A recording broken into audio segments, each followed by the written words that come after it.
impossible. There's no mistaking it. That's Labyrinthos. I don't understand. This is definitely Milsha from back then. It's the beginning of this planet's nightmare.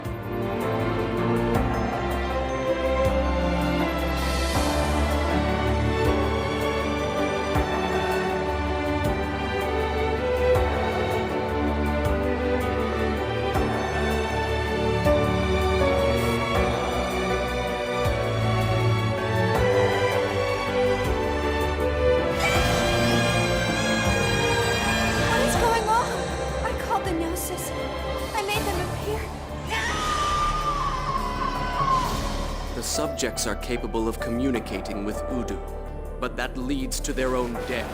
Cosmos' power comes from Udu. The closer Xion and Cosmos come together, the greater the stress on Xion. The disappearance phenomenon is expanding. Half of the Federation will vanish within 72 hours. Set Abel free from his curse. If you do, Kevin will appear before you once again.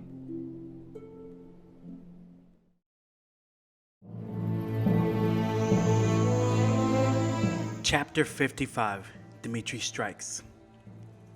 We see everyone in the Durando after they're briefed on everything Mary, Shelley, and Julie have learned about Abel's Ark. Apparently, Abel's Ark has reappeared in normal space again, and the Merkaba, where Dmitry Yuriev is, will make contact with it in less than 2 hours. Considering that Dmitri has brought Omega and Abel with him inside of Merkaba, Junior, along with Julie and Helmer, deduce that his goal is the original Zohar swallowed by Abel's Ark a year before.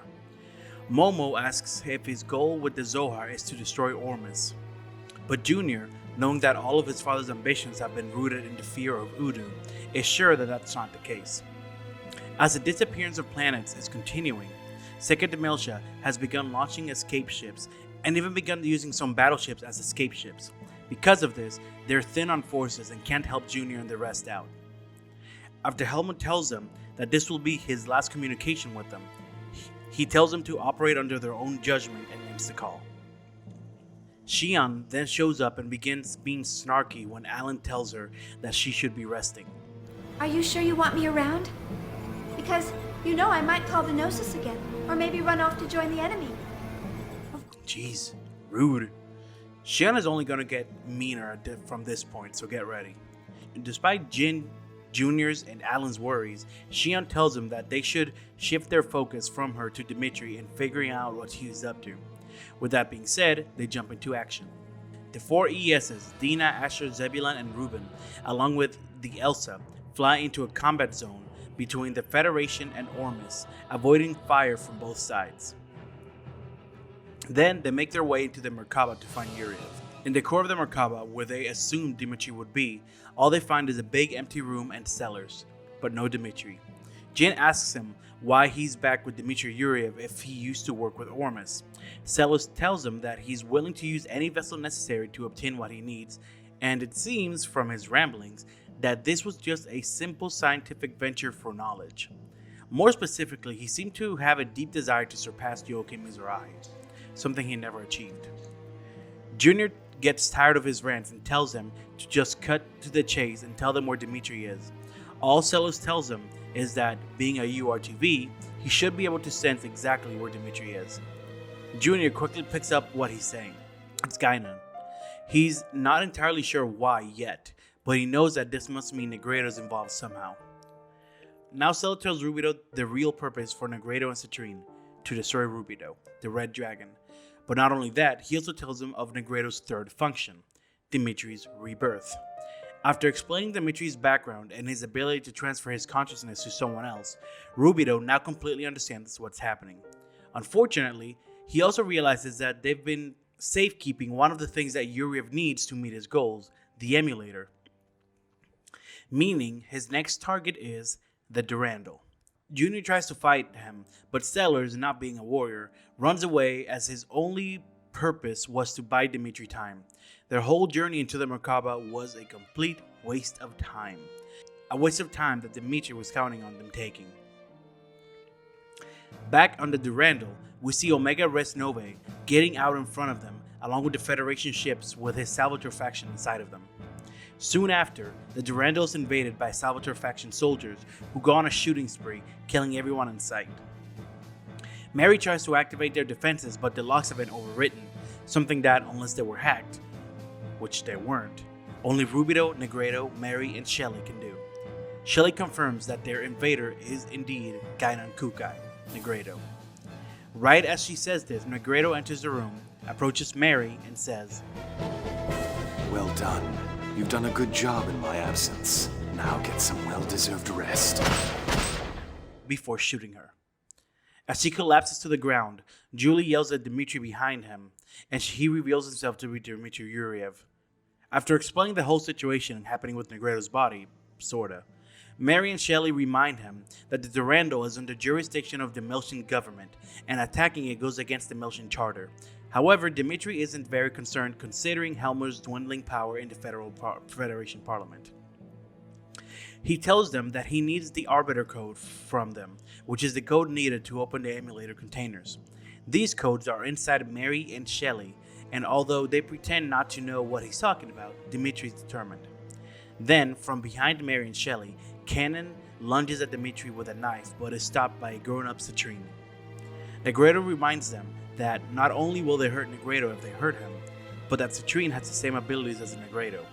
The same abilities allowed Negredo to blow off Rubido's arm from God knows how far away. So an interrogation for the codes with Citrine will not be a pleasant experience. Knowing that Dmitri is already in the Durando, Junior and the rest book it towards the Durando despite the fact that Omega is sending right on it, and there are Federation ships with Salvatore faction soldiers all around it. Shut the fuck up. Being unable to get to the hangar the easy way, as Omega's weaponry is too overwhelming, Junior says, I'll apologize to Guinan later. We're getting in there even if we have to rip out the walls! And he does just that. He blows a hole open into the Durando and goes in that way.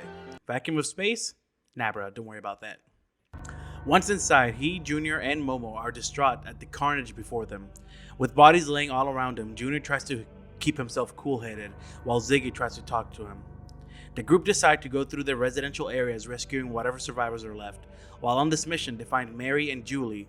Momo tends to Mary's injury, while Mary and Julie fill them in with what's happening.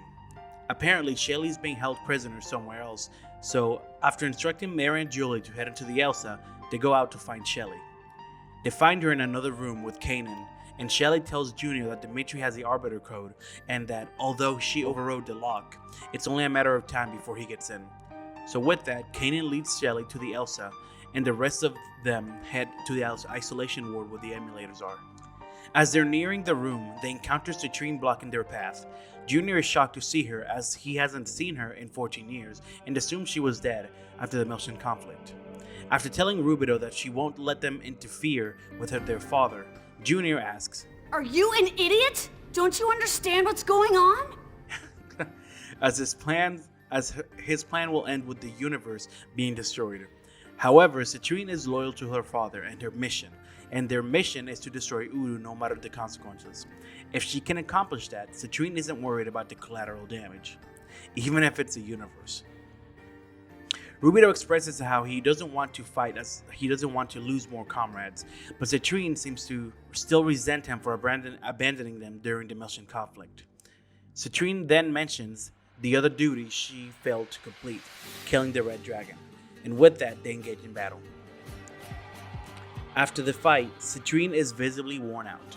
I only say that because the last few story boss fights have been against Testaments or Telos, and it's nice to see someone actually act like they were beaten up after a fight.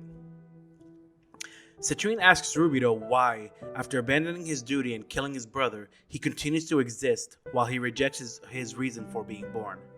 Rubido tells her that he lives for the promise he made Sakura. This promise is what helped him get to his feet when he was emotionally defeated after killing Rubido. In other words, Rubido has rejected his creator and found his own reason for living, instead of following the one given to him. Citrine, unable to see past her original reason for existing, responds with the last words. You're still haunted by that woman's shadow. I pity you. Rubido has no time to mourn, for as soon as this happens, an alarm sounds, alerting them of Dmitri releasing the emulators.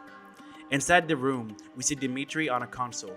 As he opens the emulator, he talks to Negredo. It seems Negredo is saddened by the news that Citrine is dead, but Dmitri shows how cold he is towards his technical children as he tells Negredo, Oh, I see. You're sad. You had a connection to that unit. But that's nothing more than an illusion. You are weapons. Even when talking about the one URTV that remained loyal to him, he shows no emotion. Then the emulators open and he rejoices as his time for revenge against the terror Udo has implanted in him is coming. You filthy bastard! Stop the emulators now! After Dmitri mockingly tells Rubido that he's missed him, Rubido demands that he release Guinan. Dmitri, of course, does not comply and tells Rubido that this is his fault for failing at Miltia 15 years back, as he now has to take matters into his own hands. However, it seems he has been misunderstood. While everyone thought he wanted to destroy Udo to rid himself of the fear of him, he knows that Udo can't be destroyed. What he wants, as I explained in part 3 of the series, is to ascend to the upper domain and, in his own words, become a god himself. After destroying the control panels, Dmitri leaves the room and the Durando begins flying directly into Abel's ark. Having realized this, they all leave the Durando and escape via the Elsa.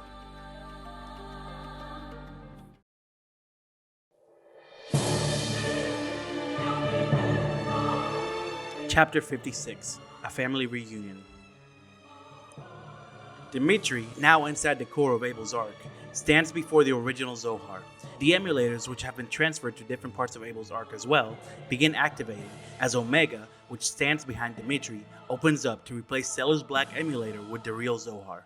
As soon as the original Zohar and Omega Res Novae come in contact, Omega begins glowing and fusing with their Zohar as it changes shape, and even Abel's ark itself begins to change shape.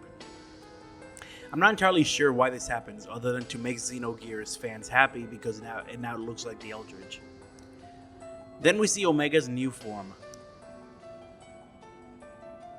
Momo detects a tremendous amount of energy emanating from the center of Abel's ark, which, according to Cosmos, it's surplus energy leaking from Omega after absorbing the Zohar. This amount of energy makes Ziggy realize that maybe Dmitri wasn't kidding about becoming a god. On the Dameron, Wilhelm is informed by Kevin that Omega has awakened. Dmitri wishes to use it to absorb Zarathustra, and with it, he can use its original function of ascending to the upper domain. However, remember that it wasn't until later that Wilhelm installed the function of eternal recurrence, and this change is not recorded in the Y data, so Dmitri doesn't know about this. So as always, Wilhelm is not worried about what's going on. He decides he will simply enjoy the show and send Albedo to do some cleanup later. But wait, what? Albedo's dead, right? Right, okay, look, I know, it's obvious as hell, but the game treats it like a secret. Yes, the White Testament is obviously Albedo. Over with Margulis, he requests an audience with Heinlein. Margulis informs Heinlein that they have destroyed 70% of the Federation fleet and that they await his order to attack Abel's ark. Heinlein tells them that he didn't even give him permission to move the fleet. When Margulis yells at him, asking why they should just let Dmitri and the Federation have the Zohar, Heinlein once again tells him, "Know your place, Margulis. Just follow my orders." Then he dismisses Margulis, telling him to pull the fleet back and leave Mictum. As he walks out, Margulis expresses his concerns and doubts about Heinlein's current decision to Pellegrini. It seems he's having a bit of a crisis of faith in Heinlein. Back in the Elsa, the group ponder on how to even approach something like Abel's ark. We don't even know the enemy's location. What part do you want me to stick this ship in? Then they get a call from Doctus, thanks to Kanan contacting her. Doctus' plan is to gate into the UMN and quickly gate out in such a way that they would gate out inside of Abel's ark, what Junior calls a short jump. As to how they're going to know where to go, well, Rubido can sense Guinan so they can know where Dmitri is. Kanan gives Momo a program that Doctus uses. It's an interference program that will allow them to gate out of hyperspace by force, allowing them to perform the short jump. Later, as everyone gets ready for the mission, Chaos finds Kanan in the Elsa hangar. It seems that Kanan has analyzed the data of the Kanan program given to him by doctors and has figured out the reason for his existence. I say this because suddenly Kanan seems unsure about his own existence, almost like he's disappointed in his reason for existing. It seems that Chaos knew all about the Kanan program too. He even knew Kanan's codename was Lactus. When Kanan expresses his sadness at what his reason for existing is, that being observing his friends for Wilhelm's gain, Chaos tells him that he isn't responsible, as this isn't a function that he desired or created by his own will. However, Kanan feels that despite the fact that the processes of Program Kanan happen in his subconscious, he is still responsible. But to deny Program Kanan is to deny his own existence, and as a Realian, the only one who can give him a reason to exist is his creator, Wilhelm. Kanan now only wishes that his creator was instead Chaos. After this, the group make their way into Abel's Ark via the short gate jump they planned, and it's successful. However, they probably weren't expecting to get out into a field of what looks like giant red cells. Yeah, Abel's Ark is so big that when they're on it, it just looks like they've shrunk and they're surrounded by giant blood cells. Compared to Abel's Ark, the Elsa is pretty much the size of a virus. After dodging the giant Ark cells, they depart the ship and make their way into the core of Abel's Ark. The core is closed off and surrounded by 4 floating orbs. Each of these orbs contain 3 Zohar emulators. The emulators are causing space to bend, which is blocking their path, so before heading in, they head into each of the 4 spheres and disable the emulators. And by disable, I mean they defeat a Gnosis summoned by the group of emulators, which for some reason causes the emulators to just shatter. After destroying the last emulators, not only does the path to the core open, but the vessels of Anima and all their ESs finally fully awaken. Gameplay-wise, this means that they acquire their strongest ES moves, but story-wise, it means that Wilhelm's plans has come one step closer to being complete. Finally, the group make it to the core of Abel's Ark, where they find Dmitri. Dmitri, in order to keep Rubido from attacking, reminds him that Negredo's consciousness is still inside of him. Rubido tries to reach him, but it's to no avail. After telling him of his plan to transcend Uru, or as they call it, God, and explaining his reasons for this, reasons we already know, the group engaged Dmitri in battle. Just Dmitri, he doesn't even use Omega, and he's still a formidable fight because of the power he has obtained through his connection with Udu.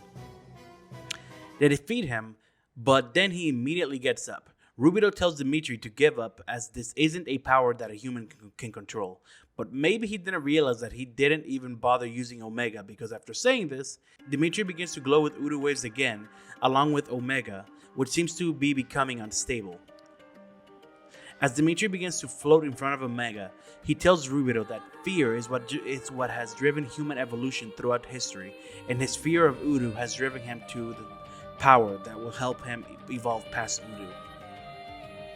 Then, he merges with Omega as he tells Rubido that he will show him the fear that both him and Albedo received, and Omega morphs one final time into its ultimate form, Omega Metempsychosis. Because of the size of Omega, the group all transfer into their ESs before attacking it. After a much shorter fight, Dmitri by himself was a harder fight than Dmitri inside of Omega's ultimate form. To be fair, we have all our ESs fully awakened at this point, and that makes him pretty OP. Anyways, after the fight, Dmitri kind of half hangs out of Omega. He tells the group that as long as he has the Zohar and able to operate Omega, he will literally never run out of power, as the Zohar emits an infinite amount of energy. So, proving this, Omega gets right back up and Dmitri prepares to fight again. By the way, I haven't mentioned this, but it seems like operating Omega actually hurts Abel in some way. It's weird. Abel is just our perception of Udu as he observes the real number domain. So does this mean that operating Omega hurts Udu? Or does Udu's observation kind of become a being in its own right? Are they all separate entities while also being one entity? Making it kind of like the Holy Trinity? Udu being the Father, Abel the Son, and Abel's Ark the Holy Spirit? I don't know. I just wanted to share that thought with you. Feel free to discuss in the comments. Anyways, let's continue. After even Ziggy admits that this is pointless, as he can just keep coming back forever, we hear a familiar voice. You're in way over your head. That power is not yours. You're simply being seduced by that power, just like I once was. It's the White Testament, Albedo. He even goes to finally reveal himself. Who would have thought? Just like in Xenosaga 2, Rubido seems happy to see him. Albedo! Just as I thought, I knew it was you! Albedo! Yo, Rubido. After telling Rubido that he came to warn him, Albedo easily diffuses the Zohar from Omega along with taking Abel out of it and transports both of them to Mictum, where Zarathustra lies.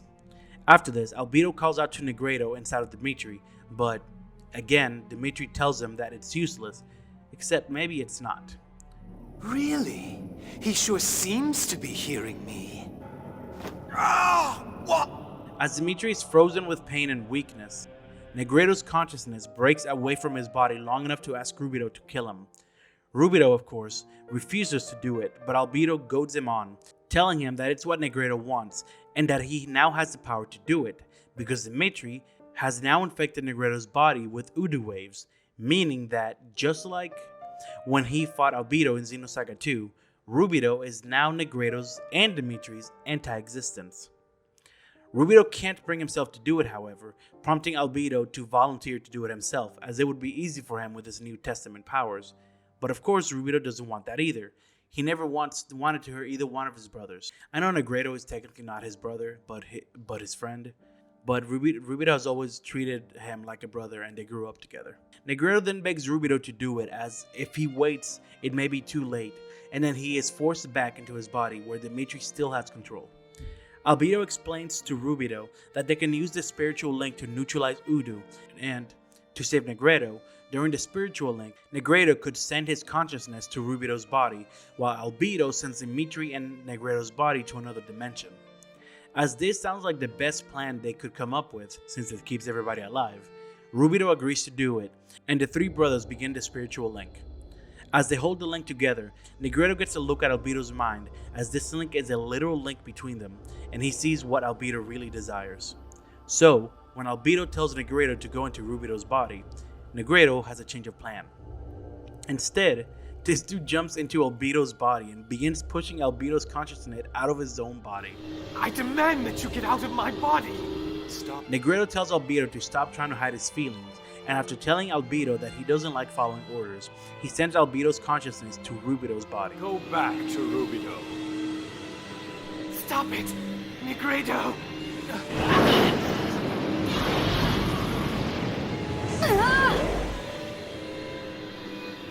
Negredo! You see, Negredo realized what Albedo has always wanted since he was a kid. He just wanted to be with his brother again, Rubido. Negredo was tired of his duty of having to keep watch over Rubido and Albedo, living with his power and purpose of killing Rubido. He has been living his life rejecting that duty, but this means rejecting what he is.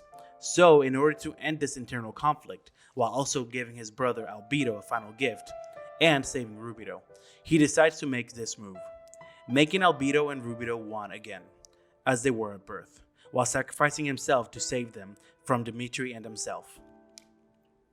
As he explains this to Rubido, we see inside the combined minds of the URTVs where we can see Rubido's true form, his grown-up form if he hadn't stopped his cell growth. In the real world, Rubido tries to stop the link, but Negredo stops him. When he tells Rubido that he shouldn't have existed in the world to begin with, Rubido tells him, Negredo! That's not true! We were friends, remember? Then he tells Rubido that not only is his duty to watch him over, but he wants it to be over. I'm not saying goodbye. Let's play together again sometime.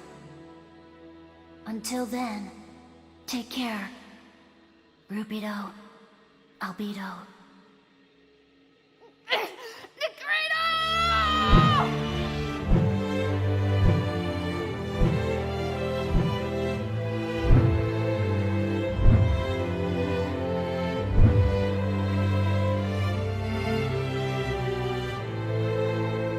Rubido kneels before the disabled Omega, having lost another brother, but regaining his other one. Albedo speaks from inside Rubido, saying, He put on a one-man show, and and ran off by himself. You pissed me off to the very end, Negredo. Then he playfully tells Rubido not to worry, as once Negredo gets to where he's going, he will probably spy on them along with Citrine. Rubido, looking sad but at the same time content, tells Albedo that they should go see him one day and maybe they can all hang out again. That sounds like fun, doesn't it? That doesn't sound so bad. Then Albedo tells Rubido that he's going to rest as he's tired, and before resting, he informs Rubido that Abel and the Zohar are on Mictum. Over in the Elsa, Mary and Shelley both sense Negredo's death, as it seems that before joining the Unus Mundus, which is what I'm telling myself happened to Gainam's consciousness so that it won't be sadder than it needs to be, Negredo's consciousness gave them a visit and thanked them for everything they've done, and asked them to take care of Rubido.